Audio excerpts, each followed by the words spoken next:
तो कैसे आप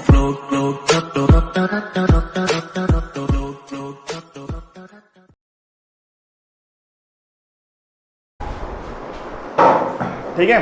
तो पहला क्वेश्चन समझ आ गया। पहले क्वेश्चन में आपको बताना है कि Indian agriculture on the eve independence पे जो थी उसके 4 फीचर्स बताने हैं। और वही चीज़ इसका सेकंड क्वेश्चन इस तरीके से पूछ सकते हैं इनमें कि बताओ कि एग्रीकल्चर के स्टैग्नेशन मतलब एग्रीकल्चर जब कॉलोनी पीरियड में ब्रिटिश रूल में ब्रिटिश शासन में जब एग्रीकल्चर थी इंडिया की उस समय बहुत ठहराव था, तो उस समय उसके मेन कॉजेज़ क्या थे। इसमें मेन कॉजेज़ मत भूलना, जो लैंड रिवेन्यू सिस्टम था एक, याद है वो लिखना जरूर, लैंड रिवेन्यू सिस्टम। ठीक है, लैंड रिवेन्यू सिस्टम जो था वो जरूर लिखना इसका। चलो सेकंड क्वेश्चन में देखो, explanation positive effect of introduction railway. ठीक है, रेलवे पे कई बहुत बार क्वेश्चन आया हुआ है, रेलवे का पॉजिटिव इम्पैक्ट क्या निकल के आया by the colonial government in India. ठीक है, वैसे तो कॉलोनियल गवर्नमेंट ने अपने मतलब के लिए रेलवे को इंट्रोड्यूस किया था इंडिया के अंदर, ताकि वो अपने जो ब्रिटिश गुड्स है जिसे बोलते हैं मानचेस्टर, ब्रिटिश गुड्स को पूरे ऑल ओवर इंडिया में सही से स्प्रेड कर सके, इसलिए इंडिया के अंदर रेलवे इंट्रोड्यूस हुई थी। लेकिन उसका पॉजिटिव इम्पैक्ट आया, कुछ चीज़ें हमारे लिए अच्छी हुई हैं। ठीक है, तो उसका पॉजिटिव इफेक्ट क्या था वो बताना पड़ेगा हमें। ठीक है, वो लिखना होगा। Explain any 4 objective of planning commission. ठीक है, जिसका नाम चेंज हो गया, क्या हो गया, नीति आयोग। ठीक है, नीति आयोग या प्लानिंग कमेटी भी होता है नीति आयोग, जिसके जो हेड हैं या जिनके हेड नीति कौन होते हैं उस समय करंट जो प्राइम मिनिस्टर होते हैं ना, वो होते हैं। ठीक है, इसमें भी एक मार्क्स क्वेश्चन आ रहा है, नीति आयोग कब, प्लानिंग कमीशन नीति आयोग कब कन्वर्ट हुआ था, कौन सी तारीख को, मंथ। तो ये क्वेश्चन मतलब पढ़ लिया एक दिन पहले। How were the industries classified according to IPR 1956, बहुत इंपॉर्टेंट। ठीक है, IPR 1956 जो हमारा है बेसिकली ये हमारा इंडस्ट्रियल पॉलिसीज़ है, औद्योगिक नीति 19 IPR 90। इसका मतलब क्या है पता है, फुल फॉर्म क्या है बताते थे कोई, इंडियन इंडस्ट्रियल पॉलिसी रिवॉल्यूशन बोल लो, मैं रिवॉल्यूशन क्रांति। इसके अंदर बेसिकली जो इंडस्ट्रीज़ को ना 3 फेज में डिवाइड किया, 3, ठीक है, 3 तरीके से डिवाइड किया था, तो वो बताना पड़ेगा। ठीक है, IPR को ये जरूर पढ़ लेना है। उसके बाद क्या है, साथ साथ क्वेश्चन ये कैसे पूछ सकते हैं इसका, explain the main features of the Indian industrial policy. ठीक है, क्या मेन फीचर्स है भाई, एक ही बात है, उसको क्लासीफाइड करो, फीचर्स बताओ, यानी 3 फीचर्स जो है वो बताना है।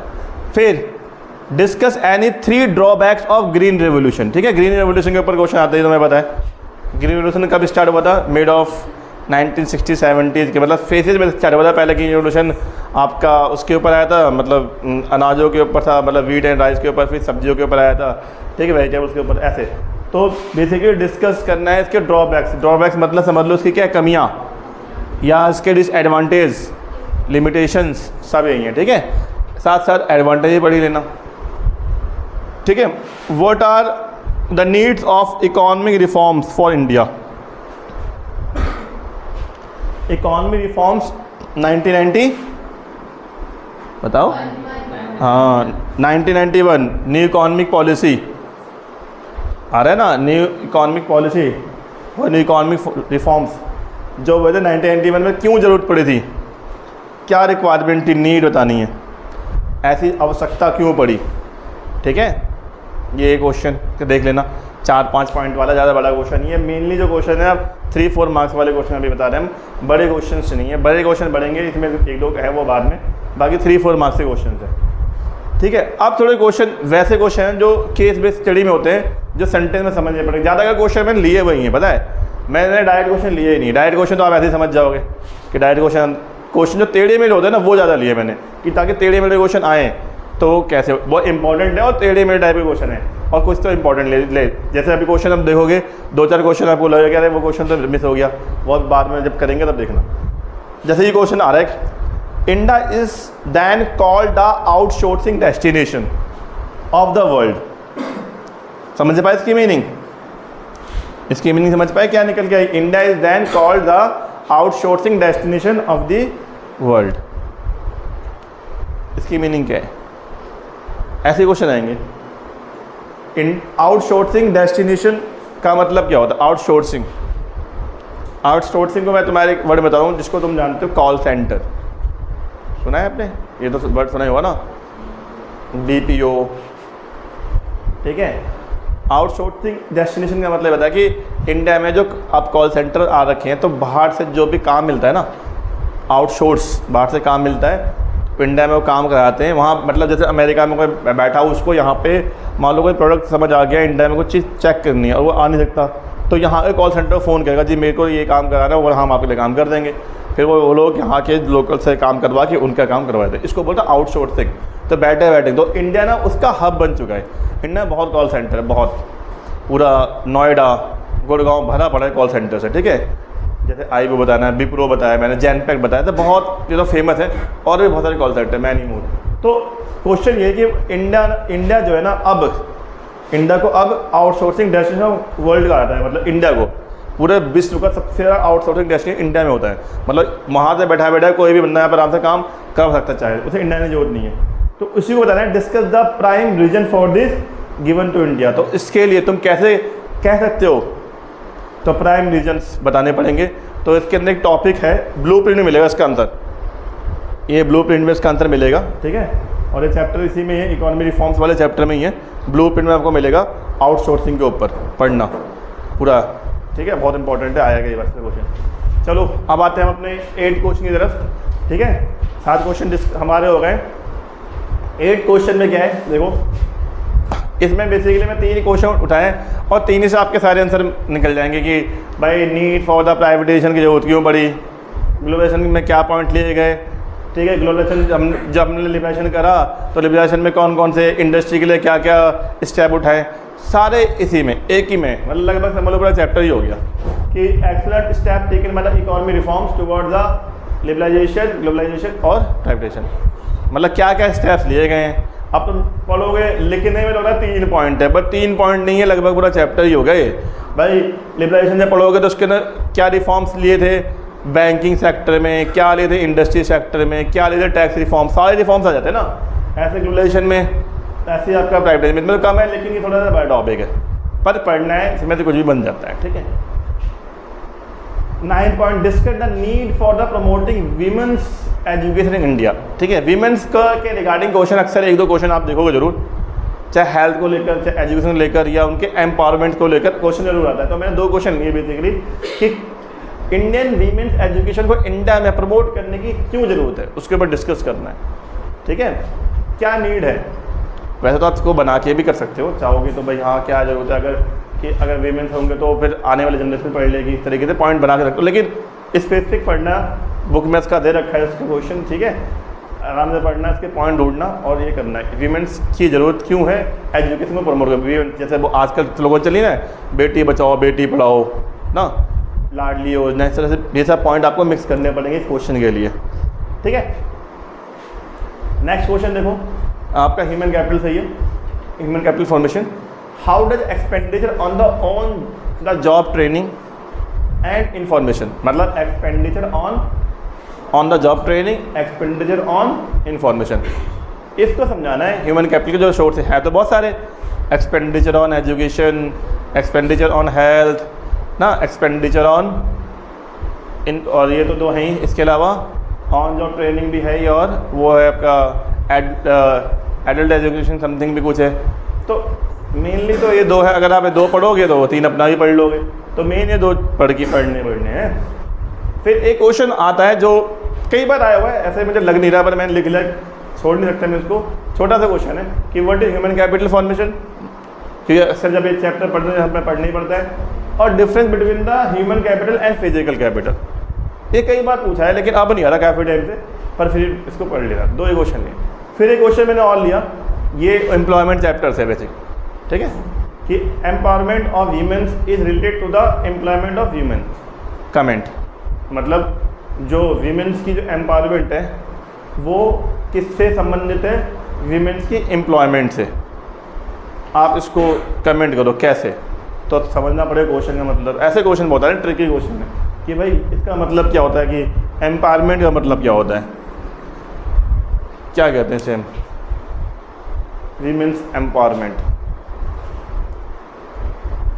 नहीं पता, ये वर्ड नहीं सुना कभी तुमने एम्पावरमेंट, पहली बार सुनने हैं, सुना होगा। वीमेंस एम्पावरमेंट का मतलब ये होता है कि वीमेंस, जैसे हर सेक्टर्स में वीमेंस अब आगे निकलते जा रही हैं, ठीक है ना, तो वीमेंस एम्पावरमेंट का मतलब है वीमेंस की खुद की शक्ति, ठीक है, आत्मशक्ति कह सकते हैं उसे, ठीक है। तो वही क्वेश्चन है कि वीमेन एम्पावरमेंट का मतलब है उनकी जॉब, मतलब जब वीमेन अपने आप को इस कामल समझते कि हम सब कर सकते हैं, तो कहीं ना कहीं वो उनके क्या एम्प्लॉयमेंट वीमेन ही तो है, तो उसी से रिलेट हो रहा है, ठीक है। तो उस चीज़ को समझ जाना है कैसे, तो वही बताना पड़ेगा कि हर सेक्टर में वीमेन आ रहे हैं, हर क्षेत्र में आगे जा रही है, ठीक है। अभी तो फर्स्ट लेडी बनी है, आपने अगर न्यूज़ सुनी हो कुछ टाइम, 1 महीने के अंदर अंदर, कि पहली वीमेंस जिसने अभी उसमें आर्मी में सेलेक्ट हुई है, पहली वीमेन जो मतलब नेवी में आर्मी में सेलेक्ट हुई है, और वो कमांडो उसने ट्रेनिंग ली है। तो बहुत सारी चीज़ें हो रही हैं, इसे बोलते हैं वीमेन एम्पावरमेंट की, महिलाओं का जो प्रभुत्व धीरे धीरे बढ़ता जा रहा है, ठीक है। एक्सप्लेन द मेजर्स ऑफ, अगला करते थे, explain the measures of as suggested by the Herman Daly, नाम सुने? ऐसे वर्ड आएंगे और भाई कहाँ से आ गए, है बुक के ही है। हार्मन डेली ये एक नाम है, ठीक है, एक नेम है, जिसने कुछ सस्टेनेबल डेवलपमेंट को अचीव करने के कुछ तरीके बताए हैं। कि सस्टेनेबल डेवलपमेंट पढ़ा है ना, ये दो सस्टेनेबल डेवलपमेंट, धारणीय विकास, सस्टेनेबल डेवलपमेंट को कैसे हम अचीव कर सकते हैं, तो हार्मन डेली ने कुछ उसके पॉइंट दिए हैं, तो वो पॉइंट पढ़ने पड़ेंगे, बुक में मिलेगा आपको। फोर्थ क्या है, China's rapid industrial growth can be traced back to its reforms in 1978। ये क्वेश्चन हमने डिस्कस भी किया है कि चाइना की जो रैपिड इंडस्ट्रियल ग्रोथ जो है वो हम ऐसे ट्रेस्ट कर सकते हैं कि उनका जो 1978 में जो रिफॉर्म्स किया था उससे पता चलता है कि चाइना की जो ग्रोथ है इंडस्ट्री के मामले में बहुत रैपिड है, रैपिड मतलब बहुत तेज़ है। डू यू एग्री, क्या आप इसे एग्री करते हैं? एक्सप्लेन, ठीक है। तो इमरान ने जवाब दिया मैं तो एग्री नहीं करता, तो मैंने बोला था कि फिर आपको रिजल्ट में देने पड़ेंगे, तो बोला अच्छा ऐसा भी कुछ होगा, तो आपको बताना पड़ेगा कि एग्री करते हो, यस, और यस लिखना ही पड़ेगा, कि नो में आप लिख ही नहीं पाओगे, यस ही लिख पाओगे, ठीक है, और कैसे। फिर लास्ट क्वेश्चन है हमारे कुछ शॉर्ट नोट्स जो आपको देख के आना है, जैसे ट्रेड पॉलिसी, इंपोर्ट सब्स्टिट्यूशन, पहले चैप्टर मिल जाएगा, ठीक है, आयात प्रतिस्थापन हिंदी में, WTO वर्ल्ड ट्रेड ऑर्गेनाइजेशन, जिसे हम पहले गैट बोलते थे, गैट की किस समय गैट था, इसकी फुल फॉर्म, WTO कब आया था, ठीक है। ये जितने भी शॉर्ट नोट हैं इन सब के आपको डेट भी याद रखनी पड़ेगी, कब इसको लॉन्च किया गया, कब इस्टेब्लिश हुए, तो उसकी डेट है। नाबार्ड बहुत फेमस, बताइए आप लोग को। मनरेगा 100 डेज़ की गारंटी वाला जो प्रोग्राम चलाया था महात्मा गांधी, जो, ठीक है। Global warming, demonetization, GST, GLF, ठीक है। लगभग जो मुझे लगा अपने हिसाब से मैंने बता दिए, 15 क्वेश्चन में निपटा दिया है। फिर भी बता दो कुछ क्वेश्चन मैंने मिस कर दिए, ऐसा लगता है ना 15 क्वेश्चन लग रहा है सब तो लग ही रहे, पर नहीं, बहुत कुछ मिस हुई है। जैसे मैं लिखूँ साइड में कहीं, यहाँ लिख देता हूँ, रूरल क्रेडिट, बहुत इंपॉर्टेंट टॉपिक है जो मिस कर दिया, याद है? रूरल क्रेडिट का टॉपिक बहुत इंपॉर्टेंट है, ठीक है, वो ज़रूर कर लेना है कि रूरल क्रेडिट की रिक्वायरमेंट क्यों है, वो अच्छे से हमने पढ़ भी लिखा है। टाइप्स ऑफ क्रेडिट, कि उसमें एक क्वेश्चन आया हुआ है कि institutional non institutional regarding question पूछा गया था, ठीक है, वो MCQ बेस में आता है वैसे तो, बट बड़े क्वेश्चन कर रहे हैं तो रूरल क्रेडिट के ऊपर क्वेश्चन करना है, और इसके जो रिक्वायरमेंट, और रूरल क्रेडिट से बेटर जो है ना, रूरल क्रेडिट से बेटर जो है, ये तो करना ही टॉपिक, मार्केटिंग जरूर कर लेना इसकी, रूरल मार्केटिंग के ऊपर क्वेश्चन लग रहा है इस बार आएगा, मार्केटिंग, ठीक है, रूरल मार्केटिंग याद है। तो उसी से एक छोटा सा पॉइंट निकल के आ रहा है MSP, वो मैं यहाँ पे ऐड कर देता हूँ, याद है MSP क्या था, बताओ आदिल, अभी आप हंस रहे थे, बताओ कुछ याद आ गया होगा आपको। एमएसपी की फुल फॉर्म बताओ, कल पेपर है आपका।